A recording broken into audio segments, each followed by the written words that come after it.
Reste tranquille, pour que je puisse t'examiner, Homos. Examiner. En fait, il a mangé un sac plein de pois chiches. Pois chiche. Il est plus qu'évident qu'il souffre de gênants troubles de l'estomac. Estomac. Il doit s'abstenir de manger quoi que ce soit pendant 2 jours. Il doit boire de l'eau mélangée avec des herbes hachées, c'est tout.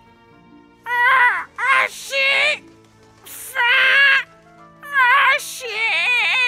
Il ne peut vraiment pas manger, même un petit peu? La nourriture est dangereuse pour lui jusqu'à ce qu'il se rétablisse. Dangereuse. Haché. Reste tranquille, Homos. Tranquille. Surtout ne laissez pas les aliments à sa portée. Tu as entendu ce qu'a dit le vétérinaire? Je ferai très attention. Attention. Normalement, les oiseaux et tous les animaux jeûnent lorsqu'ils tombent malades. Cet oiseau est vraiment bizarre. Bizarre. Attention. Homos.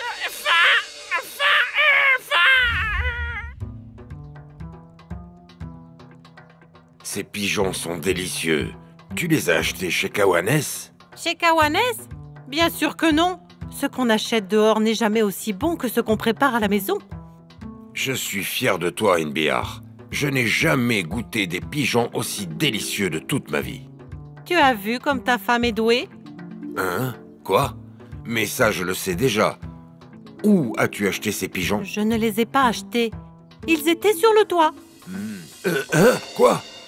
Tu veux dire les pigeons voyageurs, ceux que j'élève sur le toit de la maison? Oui, c'est ça. Est-ce que je n'aurais pas dû? Mais tu as détruit ma carrière, Inbihar. Ces pigeons voyageurs que tu as tués sont entraînés à transférer des lettres ultra confidentielles. Mais tu ne m'avais pas dit ça? Et pourquoi je te donnerai des détails de mon travail? À travers ces pigeons voyageurs, le Premier ministre m'envoie des instructions secrètes et urgentes. Tu ne finis pas ton assiette? Comment ça finir mon assiette? Comment ça finir mon assiette après cette catastrophe? Inbihar, tu as égorgé tous les pigeons? Non, seulement la moitié. Et je comptais égorger et cuisiner l'autre moitié demain, si Dieu le veut.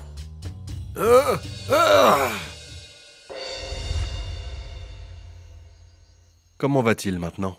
Il s'est endormi comme un petit bébé. Fais bien attention à ce qu'il ne mange rien pour qu'il ne se fasse pas de mal. Ne vous en faites pas, papa. Je suis désolée. On ne vous a pas laissé dormir.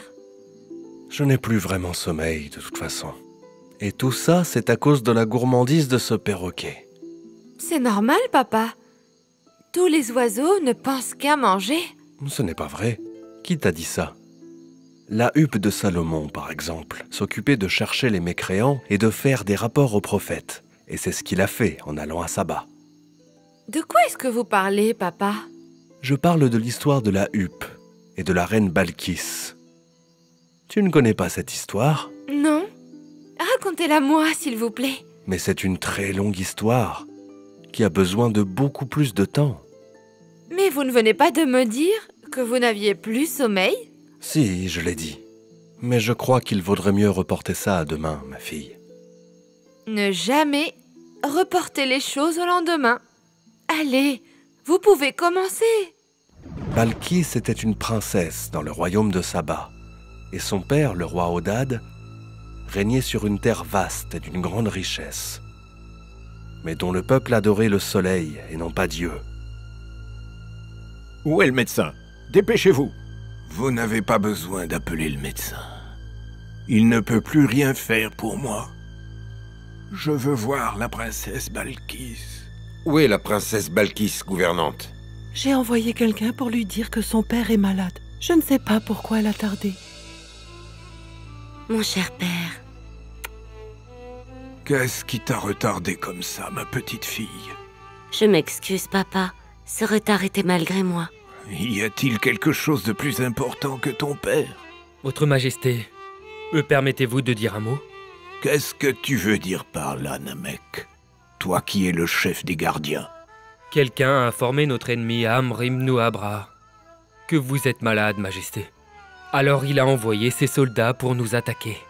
Heureusement, la reine Balkis leur a donné une leçon qu'ils n'oublieront jamais. Ah, c'est exactement ce que je voulais entendre. Que le soleil sacré te garde et te protège, papa. La mort certaine est en train d'arriver. Et pour cela, je voulais tous vous réunir. Nous sommes à vos ordres. Nous sommes tous vos soldats et vos servants. Je suis fier d'entendre ça. Sarem, chef de l'armée. Je souhaiterais que vous prêtiez serment à la personne qui va succéder au règne de Saba. J'ai choisi pour vous la princesse Balkis. Balkis? Pardon, votre majesté, mais c'est une femme. Comment accepter d'être gouverné par une femme? Cette femme, comme tu dis, elle remplissait ta fonction en tant que chef de l'armée. Et elle protégeait les frontières de Saba. La princesse Balkis est un exemple d'intelligence et de maturité. Cependant, ne vaudrait-il pas mieux, majesté... Tu ne vas pas m'apprendre ce qui est mieux pour le règne, chef des ingénieurs. Je voulais seulement informer votre majesté de l'opinion de certaines personnes. Les gens sont comme des moutons. Ils ont besoin de quelqu'un pour les guider et les protéger. Vous avez raison, majesté. Et la princesse Balkis est la meilleure personne qui peut s'occuper du pays après votre long règne.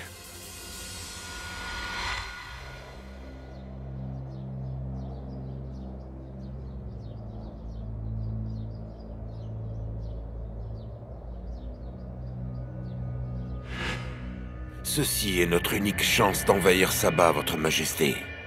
Non, Naban. Balkis nous a vaincus. Et elle a tué des centaines de nos soldats. Et je ne veux pas risquer d'avoir d'autres pertes. Mais cette fois-ci, la situation est différente, votre majesté. Pourquoi? Juste après la mort du roi Odad, les gens se sont divisés à Saba, en deux groupes. L'un est du côté de la reine Balkis, et l'autre est contre son règne, puisque c'est une femme. Et quelle serait la solution? Je pense qu'on doit soutenir le deuxième groupe et fortifier sa présence durant cette période. Et quel serait notre intérêt dans tout ça?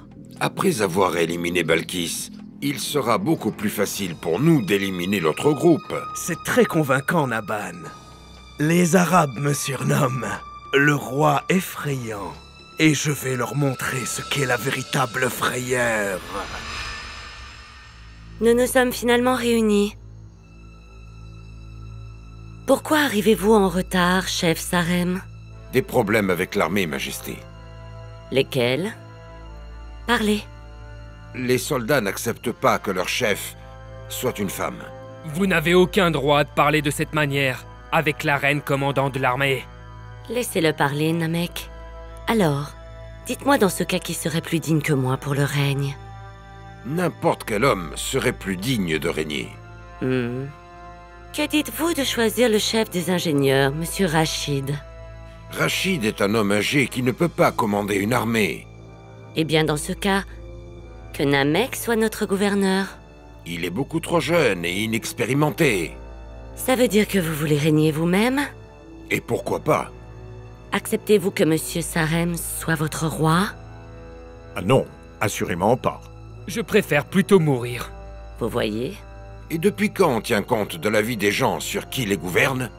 Vous refusez l'opinion des sages, et vous acceptez l'opinion des soldats, ceux-là même qui devraient nous obéir. Quelle contradiction! Je vous ai ouvert le chemin comme promis, monsieur. C'est parfait, mon cher Sarem. Vous avez exécuté tout ce que j'ai demandé à la lettre, et plus encore. Il ne vous reste plus qu'à accomplir votre promesse, Majesté. Annoncez que Saba est un royaume sous votre protection, et que vous me confiez la place de gouverneur du royaume. Et vous pensez que je vais avoir confiance en quelqu'un qui trahit son propre pays? Mais nous avions un accord. J'ai procédé à quelques modifications. Je ne comprends pas. Je vais gouverner Saba moi-même. Et quant à toi... Pourquoi ne m'avez-vous pas combattu d'homme à homme? Le combat se fait entre personnes compétentes. Quant aux traîtres, ils ne méritent que la mort, loin des terrains de bataille. Votre Majesté la Reine, le bateau vous attend à la plage. Tu t'attends à ce que je fuis la bataille, Sabéa? Ah? Où allez-vous alors? Ne mettez pas vos corps en avant, pour ne pas perdre votre équilibre. Est-ce que votre Majesté est satisfaite du niveau d'entraînement? Non, Amar. Nous devons progresser. Tout le monde attend avec impatience le jour où nous récupérerons la terre et la dignité. Continuez à vous entraîner, et je vous dirai quand la bataille commencera.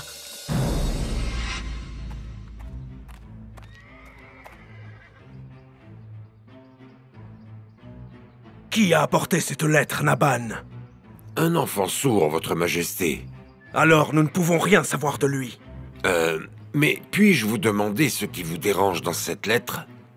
Cette lettre vient de l'ancienne reine Balkis. Elle veut me rencontrer. Les paysans dans les champs répètent sans cesse qu'elle est devenue une femme misérable, qui demande de la nourriture et qui cherche la protection. Cette femme mérite bien pire que ça. Voulez-vous mon avis, votre majesté? Je t'écoute. Épousez-la. Quoi? Épousez-la, et vous aurez le règne avec légitimité. Et le peuple de Saba vous appréciera plus. Laisse-moi réfléchir à ça.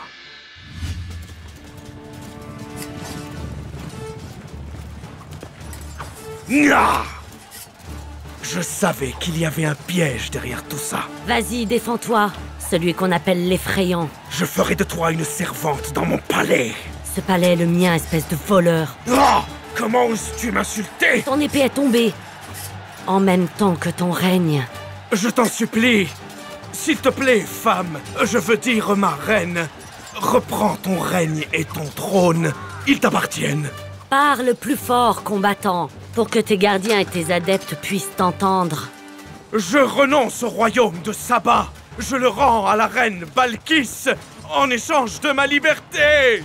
Tu as trahi ton armée et ton peuple, homme effrayant. Connais-tu la punition des traîtres? Oh, je vous en supplie, ne me tuez pas. J'ai libéré tous tes soldats. Ce sont eux qui te puniront. Oh, vous êtes une femme très rusée.